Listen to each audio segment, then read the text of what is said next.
Hello, Assalamu alaikum everybody. Welcome back to another wonderful educative session of Dr. J and Your Health.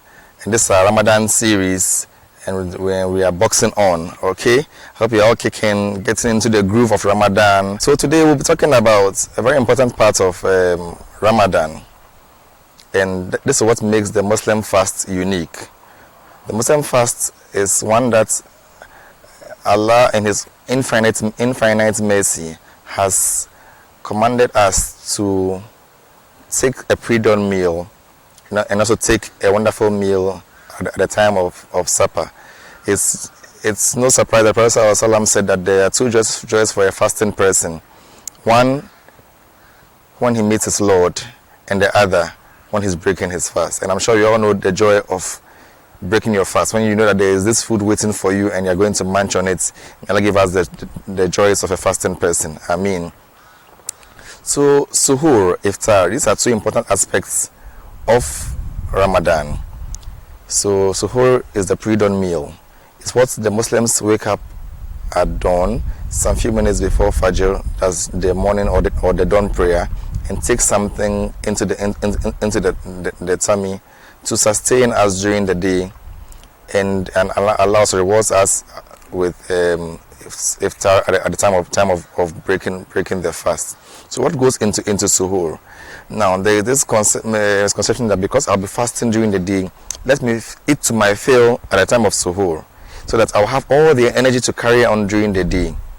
And also when it's time for iftar, let me eat to my full and make up for the missed lunch that I couldn't take. And back in the day, some people would just, if you remember your days in the senior high school, for those who schooled in Ghana, some people see people putting together the breakfast, lunch, supper, and taking everything, and then they can't do anything at all. They just go and sleep, and you see, and then that's not the essence of fasting. You see, all of this tend to give you negative repercussions rather than the benefits that you get from fasting. We all know that the Quran says that the reason that we are fasting is to attain piety, but there are other hidden benefits of fasting, which I call the bonuses of fasting, which include getting an improved health. Okay, and how do you attain the bonuses of fasting if you do not follow the instructions that Allah has sent? So the pre-dawn meal, what goes into the pre-dawn meal? You wake up at dawn before the morning prayers. In Ghana, it should be somewhere around let's say 4 o'clock, 4:40 thereabouts. Very soon we shall see the timings for Ramadan, and then to guide us throughout the Suhoor. But usually this time, let's say around the 30 minutes to 40 minutes that we are encouraged to take something. Now, what do you take during the Suhoor? What should you take? People complain that some people wake up at dawn and then they pound the fufu, they make the banku and all of that. Now, yes, we are from different climate regions. Yes, those in Africa have different meals or different staple foods, and those in Europe and Americas and Asia also have different staple foods. Okay, and you should also know what you are doing by way of work. Your work that you are doing should guide what you take for Suhoor. Ideally, when you are taking your Suhoor, the plan is that you want to take a balanced diet. One, you want to take a diet that is high in fluids, a diet that contains complex carbohydrates. Now, what's a complex carbohydrates?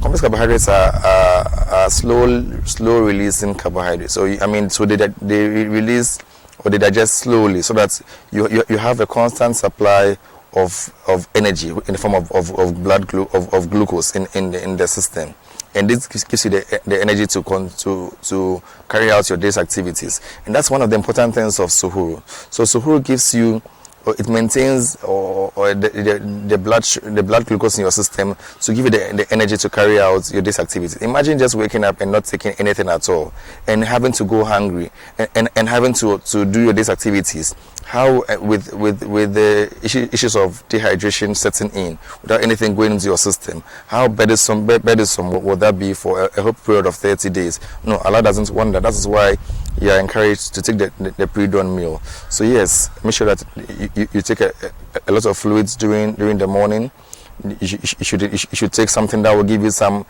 protein, something that is rich in protein and also carbohydrates. So you can take some eggs. Okay, it's good to have an egg meal. If you are used to taking oats are very complex carbohydrates. Okay, you take an oats meal, and that will slowly digest and give you the energy that you require during the day. I'll probably tackle that of iftar in my next video.